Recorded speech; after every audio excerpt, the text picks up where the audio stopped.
Okey, Assalamualaikum warahmatullahi wabarakatuh. Nama saya Muhammad Fidah bin Syabani dan hari ini kami daripada kumpulan akan membincangkan tentang masalah pencemaran alam sekitar di Malaysia. Okey, untuk definisi, takrifan pencemaran menurut Akta Kualiti Alam Sekitar iaitu pada tahun 1974, perubahan sama ada secara langsung atau tidak langsung kepada sifat-sifat fizik, kimia, biologi atau aras sinaran mana-mana bahagian alam sekeliling dengan melepaskan, mengeluarkan atau meletakkan buangan hingga menjejaskan kegunaan-kegunaan berfaedah yang menimbulkan sesuatu keadaan yang mungkin berbahaya kepada kesihatan atau keselamatan manusia dan tumbuhan dan haiwan. Okey, bahan pencemaran terbahagi pada 5 iaitu kimia hingga, haba, cahaya dan tenaga. Okey, untuk hingga ni berada dalam sistem elektronik dalam operasi sistem telekomunikasi hingga ditarifkan sebagai isyarat yang tidak diperlukan, yang mengherutkan dan merosakkan isyarat yang diperlukan dalam berbagai cara. Kalau haba pula adalah pertukaran tenaga haba antara dua badan yang mempunyai suhu yang berlainan.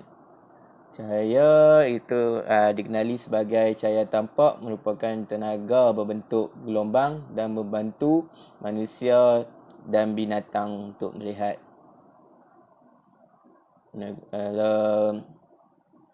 Tenaga terdapat dalam fizik yang merupakan satu kuantiti skala yang menerangkan jumlah tenaga kerja yang dapat dilakukan oleh sebuah daya dan juga merupakan sejenis ciri pada objek dan sistem yang menuruti sebuah hukum keabadian.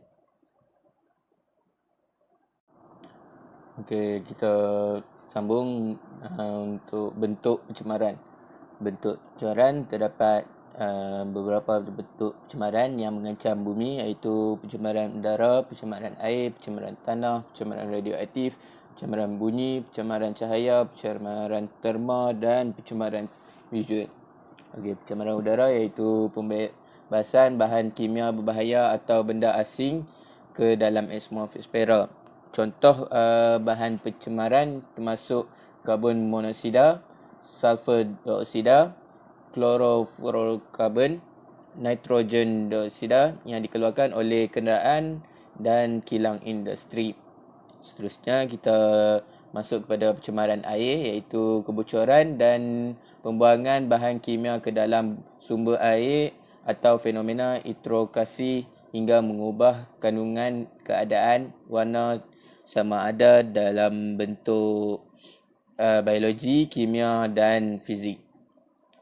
Okey, untuk pencemaran tanah iaitu peresapan bahan kimia bahaya seperti logam berat, hidrokarbon dan racun serangga ke dalam tanah sehingga terjadi perubahan warna, kesuburan dan hakikat. Okey, manakala pencemaran radioaktif iaitu pelepasan bahan radioaktif ke dalam alam sekitar. Caran bunyi iaitu dihasilkan di jalan raya, pesawat dan industri. Manakala pencemaran cahaya yang disebabkan penyiaran iluminasi yang berlebihan, kita boleh lihat di bandar besar seperti Kuala Lumpur. Pencemaran terma iaitu perubahan suhu akibat kegiatan manusia seperti penggunaan air sebagai bahan pendingin dalam jana kuasa elektrik. Pencemaran visual pula iaitu permusnahan alam fizikal dan penghakisan keindahan alam. Pencemaran visual ni termasuk dalam sampah terbiar dan papan iklan. Okay, seterusnya impak pandemik COVID-19 kepada alam sekitar. Pelaksanaan Perintah Kawalan PKP susulan pandemik COVID-19 bukan sahaja membawa kepada norma baru kepada masyarakat dunia, tetapi turut memberi nafas baharu kepada alam sekitar dan iklim dunia. Tempoh lockdown yang dijalankan di negara sebenarnya merupakan tempoh berehat dan natural healing kepada bumi yang sudah berusia berbilion tahun. Seterusnya, wabak COVID-19 berjaya mengurangkan pencemaran udara di seluruh dunia pada tahap yang tidak pernah berlaku sebelum ini. Menurut kepada Timbalan Pengarah Pusat Pengajian Kelestarian Global Universiti Sains Malaysia, Dr. Muhammad Sayuti Hassan berkata bahawa impak positif tersebut tidak terkecuali di Malaysia apabila sungai-sungai tidak lagi dicemari oleh dengan toksik bahan kimia. Ekoran semua operasi sektor perindustrian telah diminimumkan. Manakala indeks kualiti sungai bertambah baik sehingga 90% menurut Jabatan Alam Sekitar. Seterusnya, statistik pencemaran alam sekitar. Sebanyak 9,681 laporan pencemaran alam sekitar diterima membabitkan pencemaran air, udara, tanah, buangan terjadual, bunyi bising, tumpahan minyak dan lain-lain menurut sumber Jabatan Alam Sekitar daripada Januari hingga 31 Oktober 2019. Pencemaran alam sekitar menurut Islam sangat menitik beratkan aspek penjagaan pemeliharaan alam sekitar bagi mewujudkan suasana yang harmonis, selesa dan seimbang. Firman Allah SWT menurut surah Al-Hajj ayat 65, tidakkah engkau melihat bahawa Allah telah memudahkan apa yang ada di bumi untuk kegunaan kamu dan demikian juga kapal-kapal yang berlayar di laut dengan perintahnya. Dan ia pula menahan langit daripada runtuh menimpa bumi kecuali dengan izinnya. Sesungguhnya Allah amat melimpahkan belas kasihannya dan rahmatnya kepada umat manusia. Terusnya, Islam juga menganjurkan manusia supaya tidak melakukan kerosakan ke atas alam sekitar. Firman Allah SWT dalam surah Al-A'raf ayat 56, dan janganlah kamu berbuat kerosakan di bumi sesudah Allah menyediakan segala yang membawa kebaikan padanya. Dan akhir sekali, alam sekitar adalah milik mutlak Allah yang dipinjamkan kepada manusia untuk kelangsungan hidup dan pembangunan tamadun. Firman Allah juga SWT dalam surah Al-Ma'idah ayat 120, Allah jualah yang menguasai alam langit dan bumi serta segala yang ada padanya, dan dialah jua yang maha kuasa ke atas hak-hak sesuatunya. Assalamualaikum warahmatullahi wabarakatuh. Nama saya Haziq bin Heru Anwar. Jadi saya akan sambung perbincangan ini dengan faktor-faktor masalah pencemaran alam sekitar. Antara faktor yang pertama adalah asap-asap yang dikeluarkan oleh kilang dan kenderaan.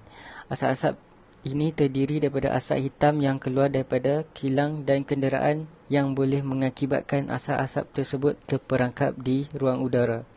Ia juga akan mengakibatkan kualiti dan tahap kebersihan udara kita terjejas.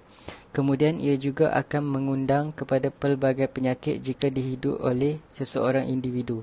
Sebagai contoh, pada 19 September 2019, negara Malaysia telah mencatatkan indeks pencemaran udara atau IPU ketiga yang tertinggi di dunia dengan bacaan 271. Seterusnya ialah faktor pencemaran air, iaitu disebabkan oleh pertumpahan minyak. Pertumpahan minyak ini adalah disebabkan oleh kebocoran tangki minyak yang menutupi lapisan air laut yang akan mengancam organisma laut. Sebagai contoh, pada 26 Mei 2010, telah berlakunya pelanggaran kapal MV Whaley dengan kapal tangki MT Bunga 3 yang membawa 61,858 tan metrik minyak mentah telah menyebabkan berlakunya pertumpahan minyak berhampiran Tanjung Ayam. Kemalangan ini telah mengancam pelbagai habitat di hidupan laut. Seterusnya adalah pencemaran bunyi. Pencemaran bunyi ini adalah bunyi bising yang keterlaluan dan boleh memekakkan telinga dan boleh mengganggu ketenteraman awam. Seperti industri perkilangan besi yang mengeluarkan bunyi bising di kawasan penempatan penduduk. Sebagai contoh, menurut Kementerian Sumber Manusia, masalah pendengaran disebabkan bunyi bising merupakan hazard yang tertinggi pada tahun 2012 dengan kes sebanyak 956. Jumlah ini meningkat berbanding tahun 2011 yang mencatatkan sebanyak 867 kes. Baik, seterusnya kita sambung ke kesan-kesan pencemaran alam sekitar. Antaranya ialah yang pertama, pencemaran bau. Pencemaran bau ini adalah disebabkan oleh timbunan sampah yang menyebabkan bau busuk yang mengganggu keselesaan penduduk yang tinggal berdekatan di tempat tersebut. Sebagai contoh, bau busuk di Sungai Kelang pada 6 Januari 2014 yang digemparkan bau busuk selama setahun disebabkan oleh pembuangan sampah secara haram dan pembakaran terbuka. Petikan ini telah diperkatakan oleh ahli Dewan Undangan Negeri iaitu Adun Kinrara iaitu Eng Zihan. Kemudian kesan yang kedua adalah pencemaran air. Pencemaran air ini disebabkan oleh hakisan tebing dan permukaan tanah yang berleluasa oleh kegiatan pembalakan menyebabkan sungai dilanda banjir terutamanya pada musim monsun timur laut. Sebagai contoh, pada 4 Disember 2019, Sungai Kok di Kelantan telah dilanda banjir besar akibat tiada sistem tadahan air yang semula jadi. Seterusnya adalah peningkatan suhu. Peningkatan suhu adalah disebabkan oleh gas karbon dioksida yang terlalu banyak menyebabkan haba di bumi ini terperangkap dan akhirnya suhu bumi meningkat dan persekitaran menjadi panas. Sebagai contoh, pada Mei 2020, NASA telah merekodkan suhu bumi 1.5 darjah Celsius lebih tinggi berbanding purata suhu bulanan sejak tahun 1880. Seterusnya, jerebu merupakan salah satu kesan pencemaran alam sekitar. Jerebu ini terhasil daripada asap yang dikeluarkan daripada kawasan perindustrian iaitu kilang-kilang, kenderaan dan juga asap pembakaran yang terkumpul di ruang udara. Jerebu ini membawa kesan buruk kepada individu tetapi juga kepada negara. Sebagai contoh, pada 19 September 2019, seramai 1,732,842 orang pelajar daripada 2,459 sekolah rendah dan menengah diberikan cuti tanpa ganti akibat masalah jerebu yang melanda di negara kita. Assalamualaikum warahmatullahi wabarakatuh. Seterusnya, nama saya Muhammad Irfan bin Abdul Aziz. Saya akan menceritakan tentang langkah-langkah mengatasi pencemaran alam sekitar. Okey, langkah-langkah yang pertama ialah pendidikan alam sekitar. Pendidikan alam sekitar dapat menambah ilmu mengenai kepentingan, punca, kesan dan cara memelihara alam sekitar. Seterusnya, ia dapat membentuk sikap positif seorang untuk lebih memahami mengenai alam sekitar dan memupuk sikap dan rasa menghargai terhadap alam sekitar. Okey, pendidikan. Pendidikan ni dia bukan sahaja orang dewasa, bukan sahaja kanak-kanak, remaja, malah orang tua juga perlukan pendidikan mengenai alam sekitar ni. Kita dapat lihat kerajaan telah mewajibkan budak-budak sekolah untuk mengambil subjek civic, di mana subjek itu mengajar kita untuk menjaga alam sekitar, tumbuh-tumbuhan dan haiwan, serta pendidikan Islam, di mana kita belajar mengenai adab terhadap tumbuhan, adab terhadap binatang dan sebagainya. So, dalam contoh-contoh yang saya bagi tu, kita dapat lihat bukti-bukti daripada kerajaan untuk memupuk pendidikan, menyemai ilmu kepada masyarakat bermula daripada umur yang rendah. So, kita juga dapat lihat bahawa prasekolah juga mengajar kanak-kanak untuk menjaga alam sekitar, menjaga kebersihan dan sebagainya. Okey. Ilmu ni, pendidikan, bukan mengikut usia. Sebab apa? Sebab tua pun kita akan cari ilmu. Pendidikan ni perlu diterapkan. Okey. Pendidikan ni, kalau kita dapat lihat, kerajaan buat benda tu dari kita usia muda. Sebab apa? Sebab berlandaskan satu peribahasa ni, iaitu melentur buluh biar dari rebungnya. Sebab apa? Sebab bila dah besar nanti, dia dah macam ketegak lah. Ketegak ni orang kata. Dia macam dah payah dah. Nak buat apa pun payah dah. Ikut kepala dia. So, benda ni kerajaan cuba terapkan dari usia muda. So, nanti bila dah tua nanti, dia akan, orang panggil apa, ada ilmu tu nanti dia turun kat anak dia pula. Macam tu. Dia akan, ilmu ni selalu dia berpusing-pusing. Dia akan orang kata apa? Guna balik. Dia tak hilang. Ilmu dia tak hilang. So, senang contoh, pendidikan ni satu benda yang penting. Benda pertama untuk kita mengatasi masalah pencemaran alam sekitar. Berlandaskan hadis Nabi. Saya baca. An Abi Hurairah radhiyallahu anhu qala Rasulullah sallallahu alaihi wasallam, man salaka tariqan yaltamisu fi ilma sahalallahu lahu bihi tariqan ilal jannah. So, maksud dia daripada Abu Hurairah radhiyallahu anhu, Rasulullah sallallahu alaihi wasallam bersabda, barang siapa yang menyusuri jalan untuk menuntut ilmu, maka Allah akan pemudahkan baginya jalan untuk ke syurga. So, dari situ kita dapat lihat hadis tu menyuruh kita untuk tidak berhenti mencari ilmu. Maksud dia, kalau kita cari ilmu ni, kita akan lagi mudah untuk ke syurga. So, benda yang paling penting ialah pendidikan, iaitu ilmu. So, seterusnya, kempen kesedaran. Kempen kesedaran dapat memupuk semangat cinta akan alam dalam diri serta silaturahim terhadap masyarakat. Contoh kempen seperti kempen Kita Semula, Sahabat Alam, Cintailah Sungai Kita dan lain-lain. Kita dapat lihat usaha kerajaan untuk memupuk semangat masyarakat bagi membina rasa cinta terhadap alam sekitar.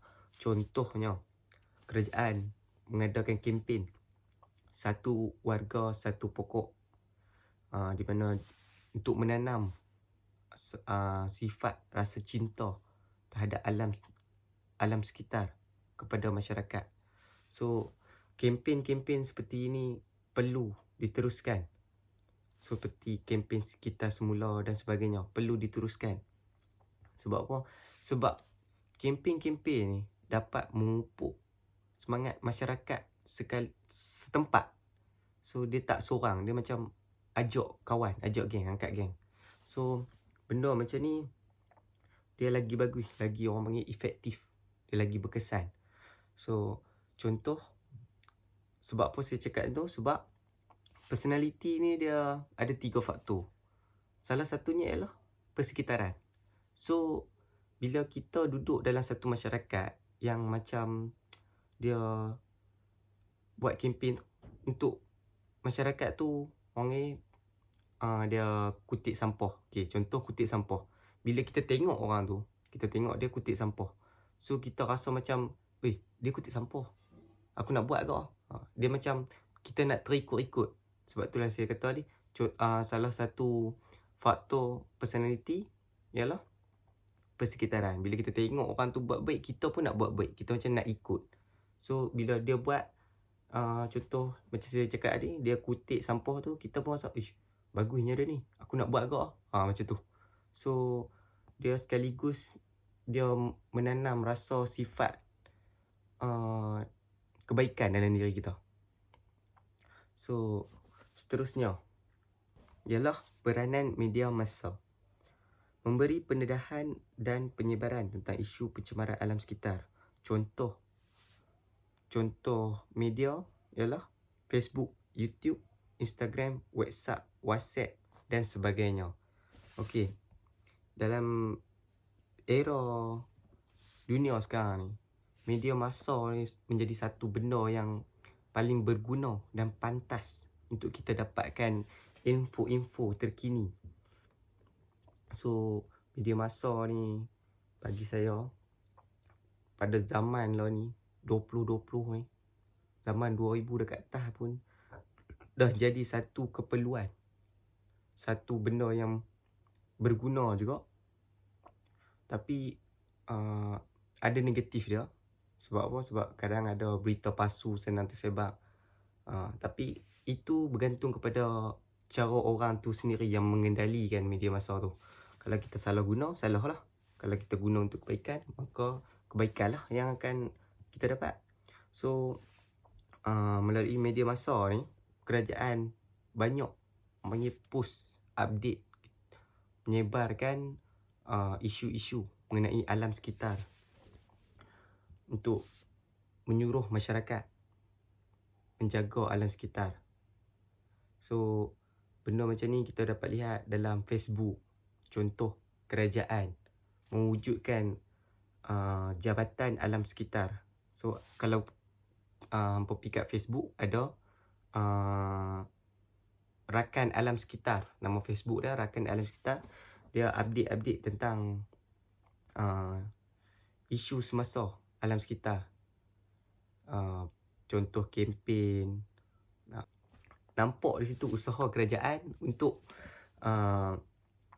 memupuk semangat cintakan alam sekitar terhadap masyarakat melalui media massa. So dalam media massa pun ada contoh radio. Radio pun ada selalu bagi pesanan hikmat masyarakat daripada artis-artis untuk kita jaga alam sekitar.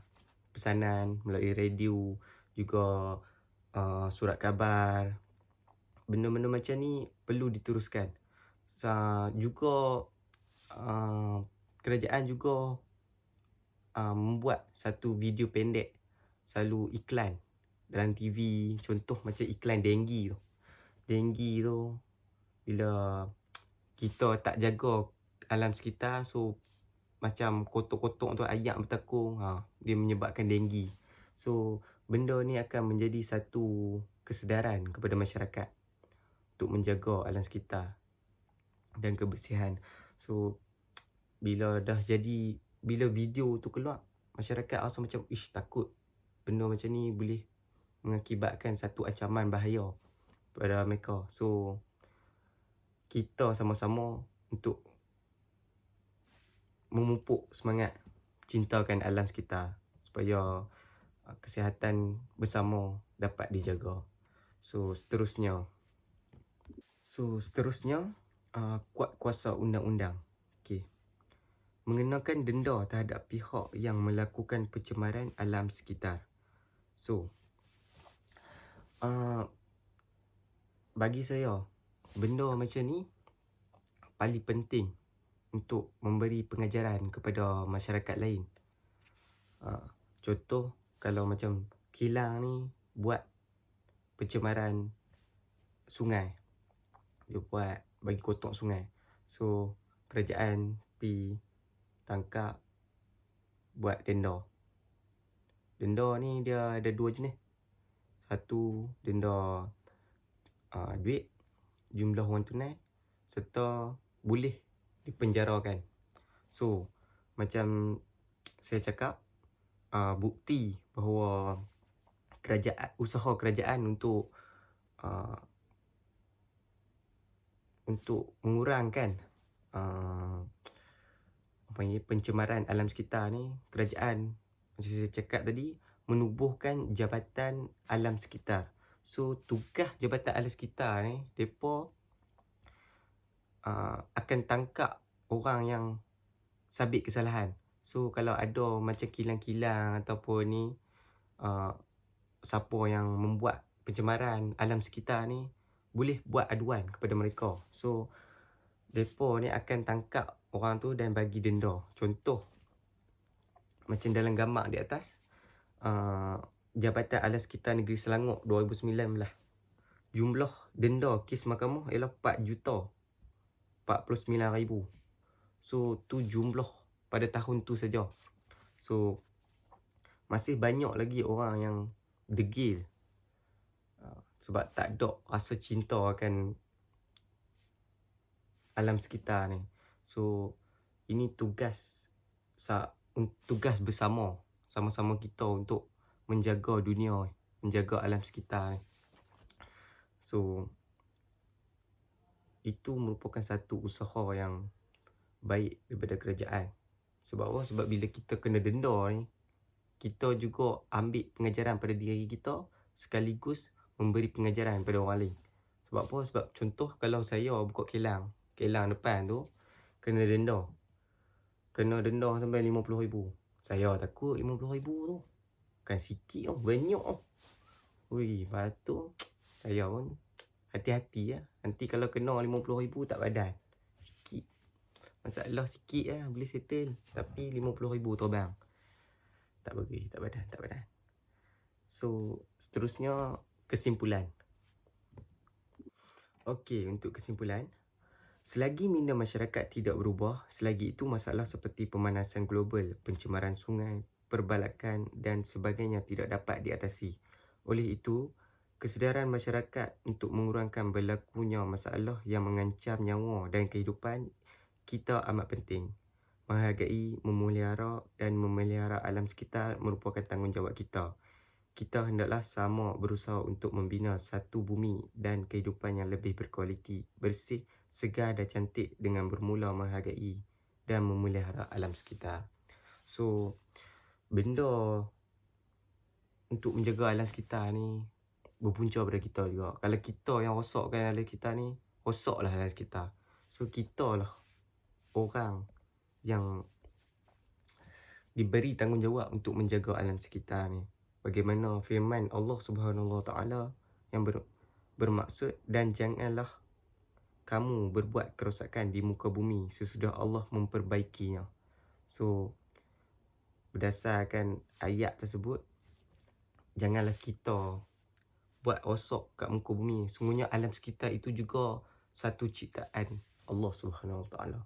So berbuatlah baik kepada alam, walaupun alam ni tak ada orang kata tak boleh bergerak, tak boleh apa. Jangan kita duk anaya pokok elok-elok kita pergi cantah ke apa, dia pun ada perasaan kok. Dia pun makhluk Tuhan kok. So benda-benda macam ni kita kena jaga elok-elok. Sebab kalau Allah larang tu, maksud dia ada keburukan. Maksud dia Allah larang ni benda yang tak bagus. Tak ada lagi Allah larang benda yang bagus.